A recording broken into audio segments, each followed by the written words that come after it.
welcome in. Welcome back. We're going to be playing another game. This one is on theme for the month, and also you'll notice that I am on theme for the month as well. I'm a little spoopy ghost. The game we're gonna be playing today is called It Paints Me, and it's gonna be a short game, so that's why you're getting this short video. But I hope you enjoy it. I don't know what it is, I haven't played it, so we can both experience it together. And here we go.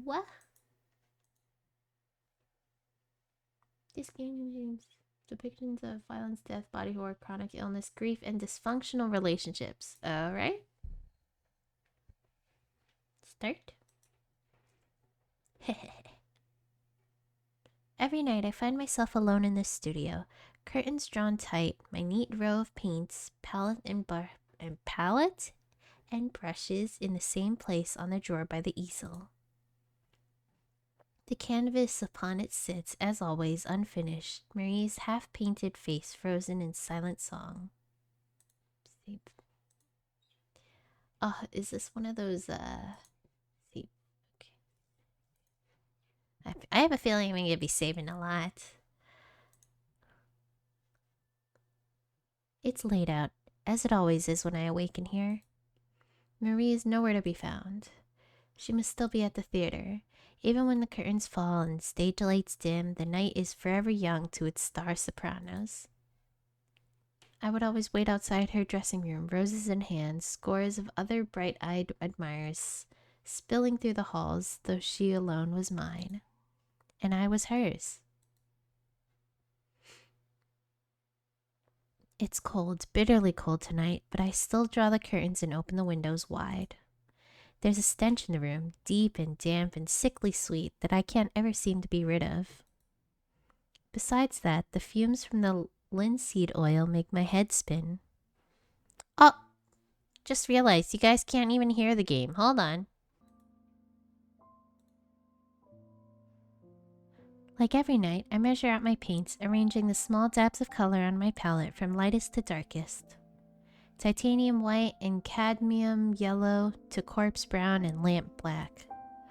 I wet my brush with oil and gently start mixing the pigments. It feels just a little bit like magic, watching them swirl and mix, forming new colors from old. Oh, dang it. Okay. Her hair's already painted. I'll paint her face. I mix a tone as warm as her cheeks as I envision Marie's sweet face in my mind's eye. Her lips like roses, the graceful turn of her nose, those eyes that glittered like stars under the candlelight. It's no use. I can't focus. Her features are as blurred in my mind as a mess of oil and pigment smeared across my canvas. I sigh and scrape it off with a palette knife and mix a deep blend of black and red for the background instead. I apply my paint with a generous dab of oil, but it seems I didn't have to. The canvas is still wet from last night and the night before. I must have painted and repainted the same background countless times. To say it's difficult to paint by lamplight, my muse nowhere in sight, is an understatement, of course. But lately, these nightly hours are the only time I find myself able to lift my brush. I stop every few strokes. Spirits, it hurts.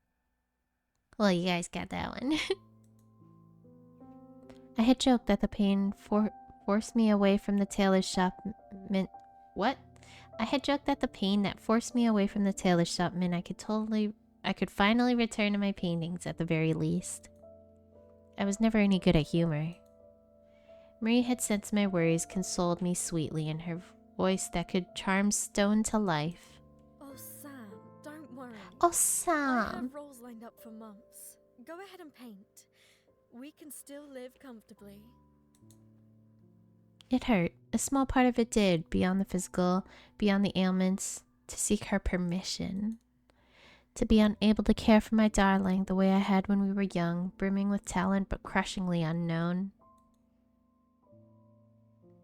Well, she had been. I was and still am nothing. But perhaps, finally, it would now be my turn to bring my vision to the world. If only it didn't hurt so damned much. Time passes and I still don't manage more than a few strokes, a small patch of dark over an already wet canvas. Or perhaps time hasn't passed at all. The broken clock on the wall would suggest as much. Perhaps the seconds have lain still, the world outside unchanging, and I, the only thing that moves. Have I moved? Is repeating the same brushstrokes like clockwork dull movement? I shiver and sigh. Perhaps sleep would be a better endeavor. Perhaps the next night will meet more success. I stand, setting aside my paints and palette, and slowly move to shut the windows. I stop. There, out in the front garden, barely lit by a street lamp, stands a figure that can only be Marie. She bids goodbye to another figure, tall and broad-shouldered, and then she laughs. A beautiful laugh, a heartfelt laugh, and embraces him before he makes his reluctant exit on a carriage stopped by the gate.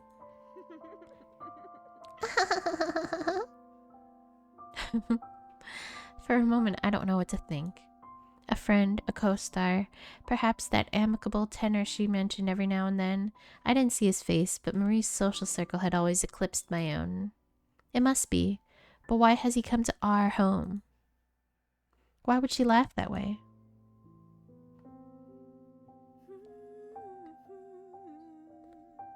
In the garden, in the midst of walking to the front door, humming to herself, Marie suddenly looks up. For a moment her eyes go wide, and she blinks as if shaking herself from a daze. I instinctively step back from the windows. Perhaps it's guilt that makes me do so. Marie is finally home, and oh, I've missed her so. How could the first thing I think upon seeing my darling be the worst thoughts my mind could conjure? For the first time in many, many nights, I feel just well enough to leave the studio. I'll prepare Marie a pot of her favorite chamomile tea. I'll listen as she tells me one of the nights the theater... I'll listen as she tells me one of the nights the theater, the thousand small anecdotes she never runs out of, and maybe, just maybe, ask her again to sit for a portrait for me. Like she used to.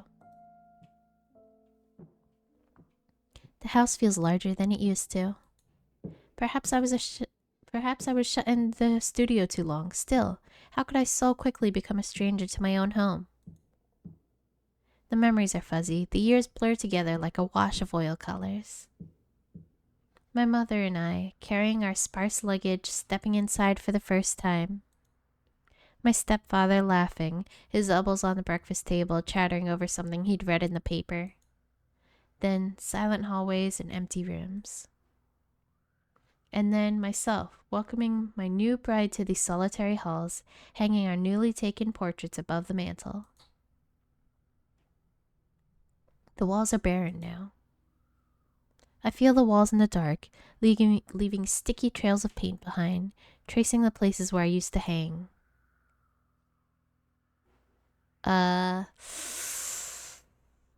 Well, I'm a painter, so I would want to say the paintings, but I also said that I was nothing, so I feel like it's not. So maybe I'll do the photographs. Wait, hold on, let me save here. The photographs. The walls are laid bare. The pictures that hung on the pale wallpaper are gone. Blurry gray photographs of my parents, myself as a boy, and Marie. Oh, so many pictures of Marie, each displayed a filigree frame. Even our wedding photograph, the two of us dressed in fine clothes I'd sewn myself, smiling like fools even while our picture was taken. For how long could we wear solemn faces on such a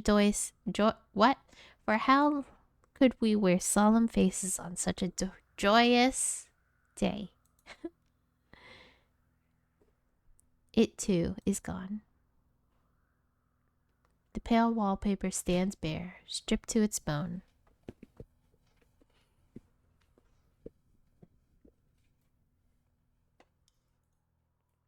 Confused, but with nowhere else to go, I continue through the house. As I walk, I pass the furniture my stepfather left me, the shelves and tables that always seemed so large and grand as a boy, now missing or mantled in thick white linen. They remind me of corpses on a hospital table, lying dead still, covered in sheets.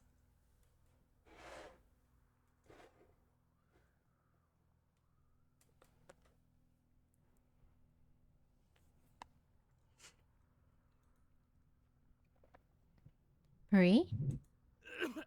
I try to call out, but phlegm blocks my throat. I cough, long and drawn and wet, and then once more attempt to voice her name. Marie? It slips off my tongue like a serpent uncoiling.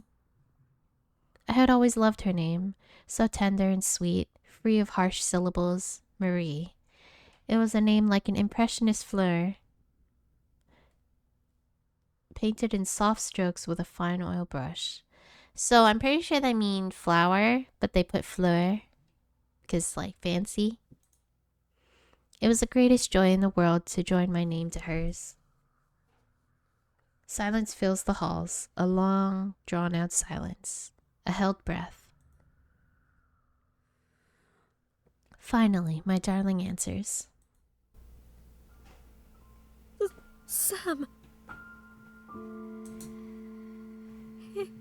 Is this a dream?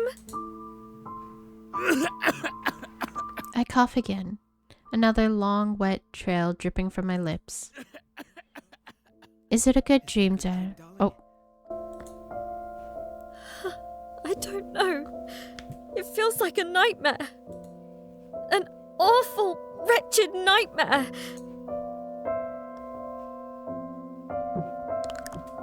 I limp towards the sound of her voice, so musical, so lovely, even at the brink of tears. Don't cry, darling, I want to say, but thick, syrupy liquid fills my throat. No matter what troubles you, I am here.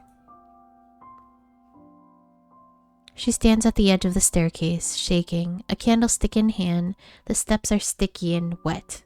I inch carefully, practically at a crawl, not to slip.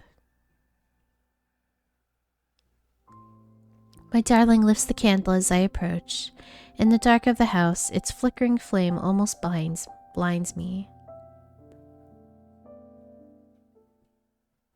I don't see the expression on her face as she screams. Okay, hold on. Pause, because I feel like maybe I'm dead. And when she's saying that this feels like a nightmare, it's because I'm supposed to be dead. So how am I here talking to her? Right?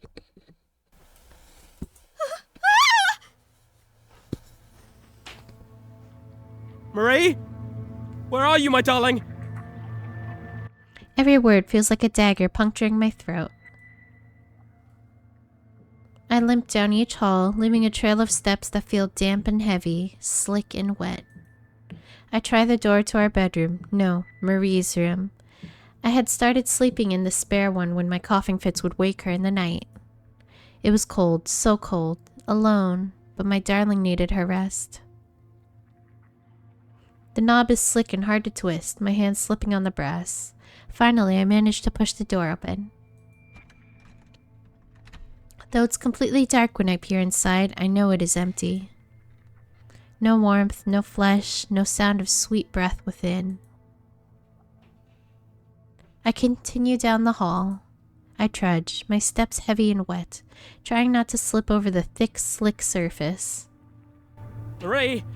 What's wrong, darling? Please, come out. I don't understand. The dining room is empty, truly empty. The shelves where the china and silverware were once neatly stacked, now gone, now gape, hollow. The walnut table is covered in thick white sheet, the matching set of chairs removed. I rest against the blanketed table. My hand leaves a ruddy smear against the sheet. It must be more paint, though. It's hard to make out in the dark. Is it blood? I'd needed spectacles for quite some time, but Marie had never liked the bookish type. I continue on through the familiar yet unfamiliar house, my steps strained and slow, my breath short, sticky, wet. Marie! Where are you? Oh, Marie! It hurts! Won't you come to me? I hear the front door slam shut. It must be freezing cold out. Why has she gone to the garden? I tread to the sound with new urgency, uncaring of the sticky wet floors, forgetting for just a moment the pain that snaps and burns through my flesh. I reach for the oily damp knob. Don't! Sam! Please!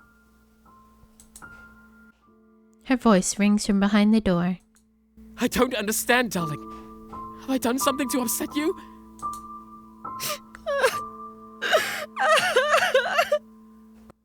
Her sobs echo loudly. I never thought an ugly sound could come from my darling's lips, but her words.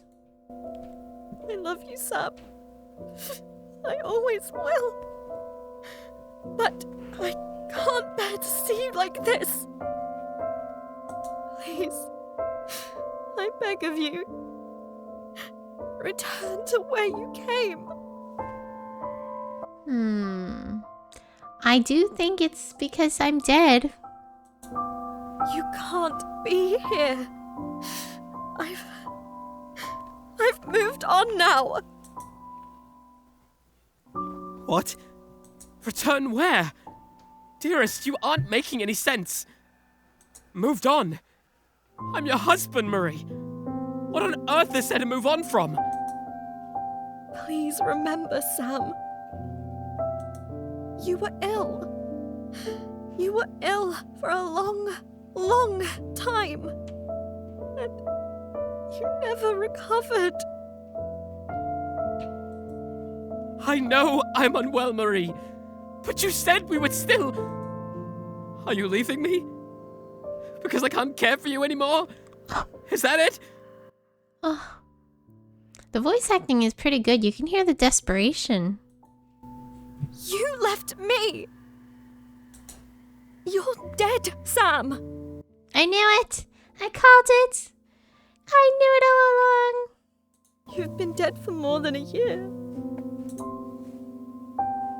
If this is a joke, darling, it's a cruel one. Do you want me dead? Is that it? Am I better off dead to you?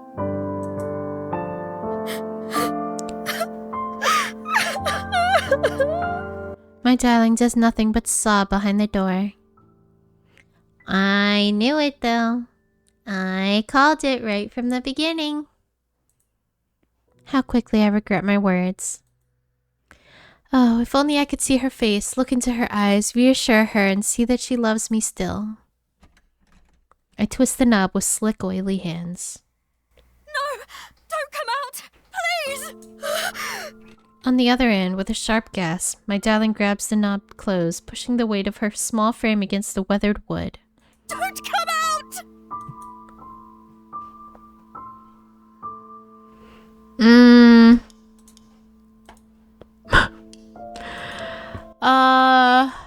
I kind of want to see what happens. Force the door open. No.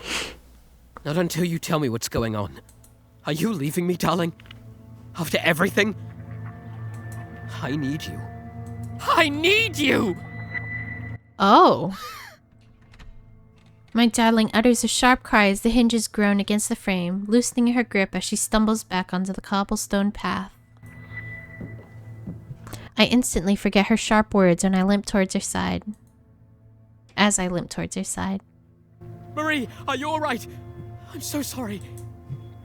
Stop it, Sam. I'll keep you alive. Every time I sing, I'll sing for you.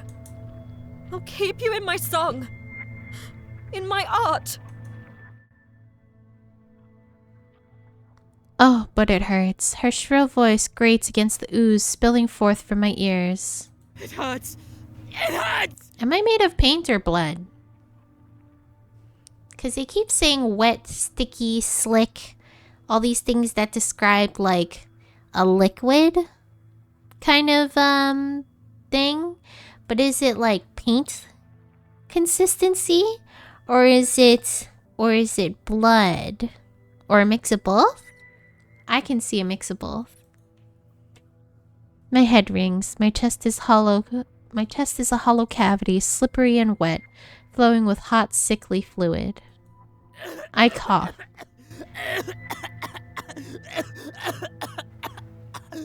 And cough. And spew more syrupy, warm liquid from my lips. Your art, it was always about you. Oh. Your fame, your voice, your needs, your wants, your desires. You were a work of art, of course, but did you ever think about me? Oh. Did you ever think about poor Sam, dying alone in a cold, white room? Poor Sam, who couldn't even hold a brush in his hands at the end. Poor Sam, left to rot into nothing. A year was all it took for you to forget me.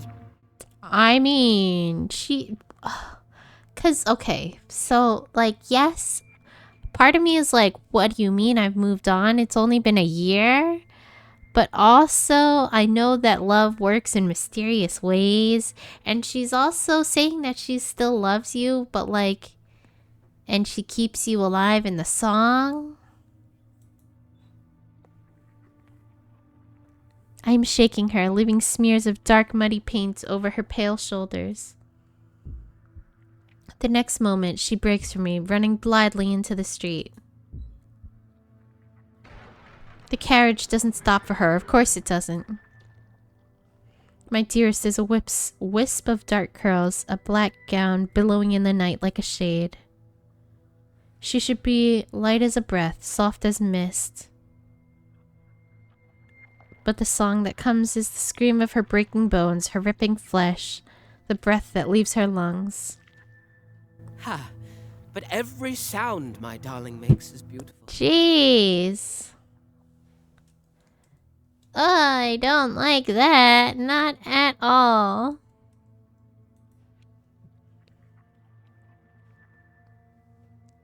What am I looking at?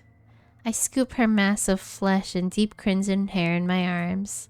Her blood pools around me, syrupy and dark, a color so deep no artist's pigment could hope to capture, the purest scarlet or vermilion red or a dull stain in comparison. It's getting serious, guys. It is not Sam that I see staring back in the deep pool of our blood. Oh! Oh! You.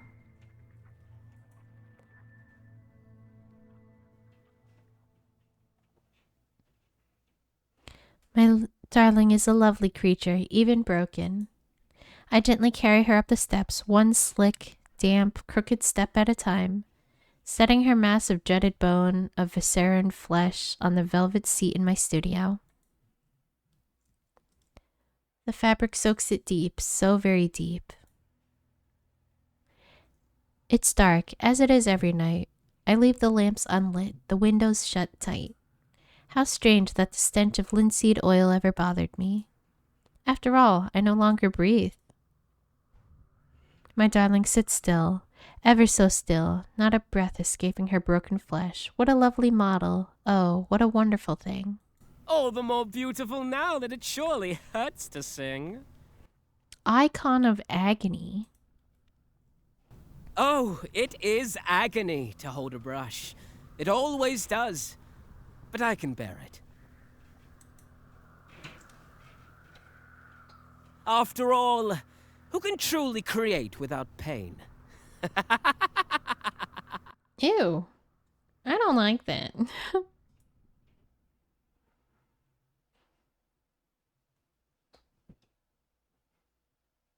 Oh. Is that teeth in her hair? Ending 1, Mia's. Okay. We're gonna try to get more. I don't know how many there are.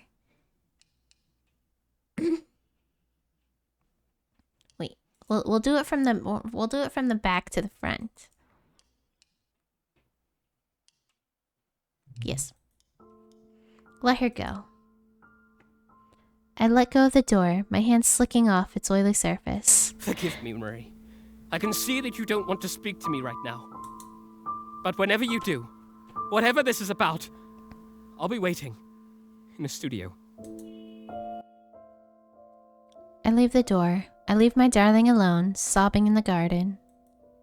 It's dark, so very dark, but dawn will soon paint that dim black sky. I retrace my slick, wet footsteps through the hall, up the staircase, one trudging, damp step at a time. Spirits, it hurts.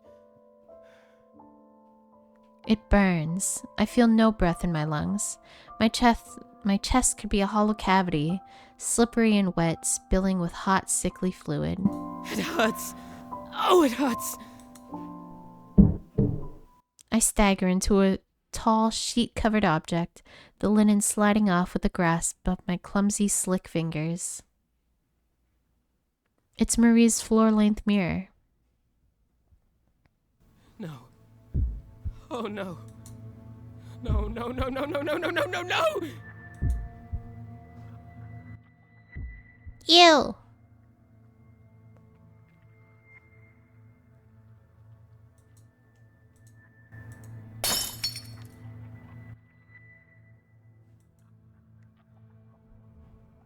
Yuck. I'm in the studio, a dark, dim studio, as empty as it is every night. The curtains are shut, the lamps are unlit. My palette is a mess of murky colors. Rust reds, corpse browns, a musky, sickly, sweet, rotting stench fills the room. I don't know why the smell of linseed oil ever bothered me. After all, I no longer breathe.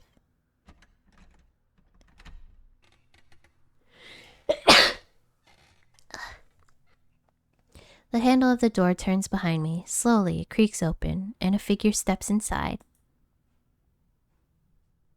It's me. He limps more than he steps in crooked motions against the floor, dragging his body along like a wet, wide brush as he swathes through... Swathes of red pool at his feet. I watch him pull himself before the canvas. Samuel. Icon of affliction. So we have two. We have anger and affliction. He speaks in my mother's voice, a tone that could swell with warmth or derision, command or dependency, pride or disappointment, in a moment's notice. Please, give up your suffering. Give up this. Come back to the earth with me. My hands are too slick to hold my brush. I stab it into my flesh and fix it between my bones, then dip the bristles into his blood. Sammy. Icon of Algesia?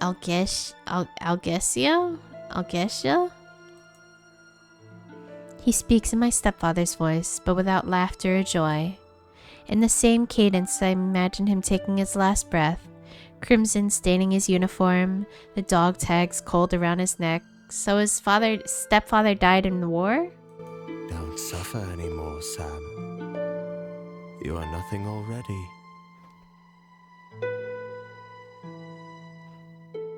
Forget your pain. Return to the void with us. My brush is drying. I plunge it into his chest, wet it with his oily breath. Sam? Agony. He speaks with my voice, hoarse and raspy and tired, so very, very tired. This won't make you worthy of love. Not the world's, not Marie's, not your friends or peers or critics. Come back to our grave. End our suffering. You know I don't do this for love. I clean my brush with paint thinner, knocking over the jars. It spills across the drawer and onto the wet, soaken floor. I dry the bristles on my own worn, rotting shirt, then soak it in the thick white mucus of his tears. My words are only partially true, just as his words are not fully wrong. Neither my rotting corpse nor the memory of what once was Sam will gain a thing from this toil. I paint the hours away, or perhaps take no time at all. The clock on the wall never turns its hands, suggesting that the world lies still. Seconds never pass, and I'm the only thing that moves within it. It hurts. Oh, it hurts. Heavy, syrupy tears flood my vision, fill my throat, my chest, choking me. Every movement of my hands leaves cracks in what's left of my brittle bones. He stares at me all the while, silent, still, like a mirror. If I loved him, I would stop. I would crawl to my grave like he wishes. But I love this more than I love myself. I birth him from within me. As I create, so too am I born. And he and I are beautiful.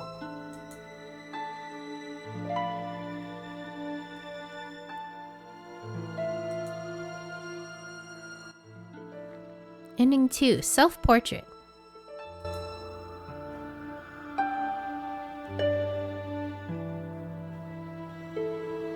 Oh, I guess this is true ending?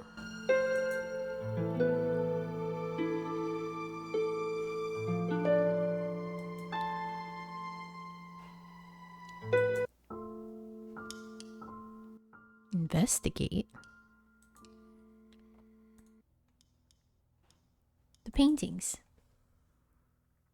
The paintings I'd framed, the seaside landscape I'd painted on our honeymoon, the watercolor sketch of Marie that couldn't hope to capture the sheen of her hair, the still life of candles and flowers that had wilted because I took so long to finish. Even the paintings of roses in a vase. Do you guys say vase or vase? I say either or. The paintings of Rose in a vase, the first gift I had ever given her. I wanted to bring you some flowers, but I was afraid they would wilt before I saw you next.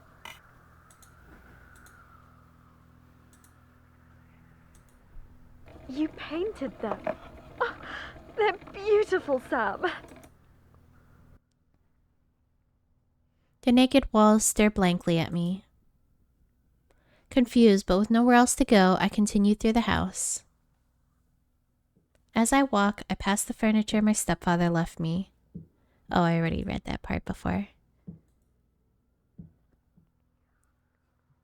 Marie? I'm gonna skip through the parts that I already read. And I will come to you when something is different. And skadoosh!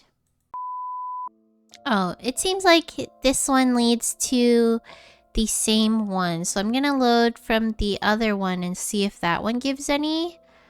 But if not, then it's probably just those two, and then we'll see. I paint her hair.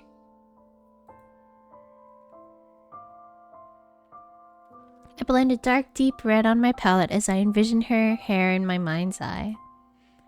Marie rarely ever bound her locks in fashionable plaits or ringlets, not even on our wedding day. I remember how her glossy black waves almost shimmered beneath her veil.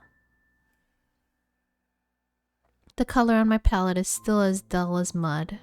I sigh and blend it into the background instead. Yeah, it seems like there's no real difference, so I think it's just those two. I think it's just those two endings.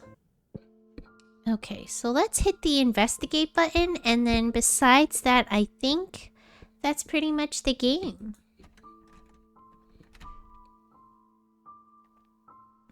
I step through the darkness of the house, inch by inch, choking back dust and tears that threaten to spill. It's been months since I last stepped foot here, but every floorboard, every turn of its halls are as familiar to me as when sunlight once shone through the windows. Sam always opened the windows when he worked in the studio. Oh, so now we're Marie? No matter the weather, no matter how rainy or freezing cold. The same windows that now were open, gaping from the garden outside. Someone had been through this house. Everything of value I had taken with me months ago, of course. But though I could not bear to stay here any longer, I could bear it even less to let this place go. Sam had grown up here. This place meant so much to him, and I had so many memories housed here, deep within its walls. I didn't mean to spend less and less time within them as the years went on. I didn't mean to give Sam less and less. But I did. And then he was gone. My heels clack against the wooden floorboards as my footsteps echo in the dark. I stop at the doorway of the kitchen.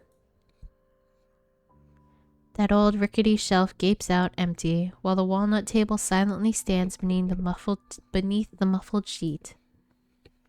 On Sundays, when he wasn't off to the tailor's at the crack of dawn, we would have breakfast together. I remember how he'd sit at that very table, combing through the newspaper, carefully clipping out any new photograph of me that appeared. A sound snaps me out of my memories. Muffled footsteps, not mine. A voice calling out my name. My heart stops in my chest. I swear I can hear it. Him.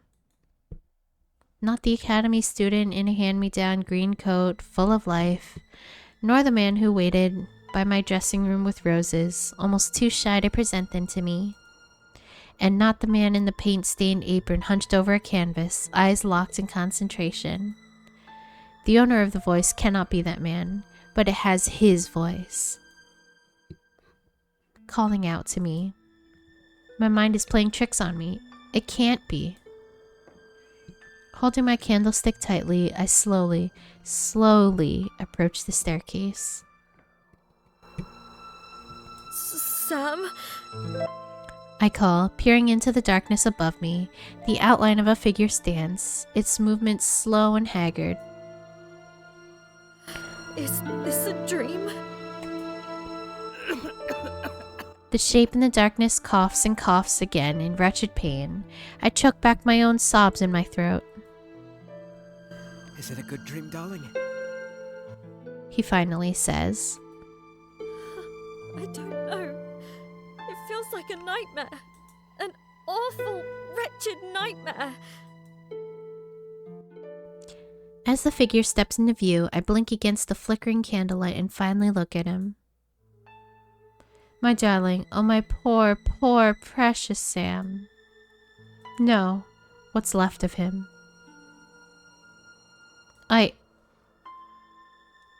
Ooh. Options. Does embrace him mean that it's another ending? We'll see. Embrace him. I love you, Sam. I say through my tears, climbing the staircase, one shaking step at a time. I always will. My arms meet rotten fabric and broken flesh. My lips meet bone and blood. Take me with you, I try to speak, but gag. Don't cry, darling. No matter what troubles you, I am here.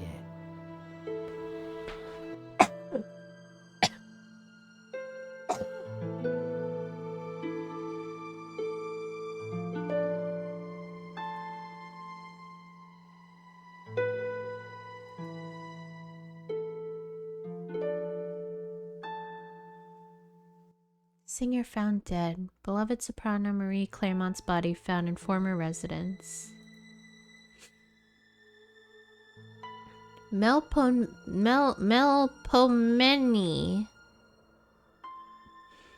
Okay. And then we'll load the other one. Scream. Oh, and then that goes to it. Alright, so 3 endings. Well, that was the game called It Paints Me. It was a very good game. I had some fun learning and guessing and reading out the story to you guys. I hope you also enjoyed it. If you did, let me know. I'm going to try to play games for the Halloween theme for the rest of the month, the rest of the weekends. What west? The rest of the weekends. But yes, I hope you guys enjoyed. I will see you guys in the next one. Bye.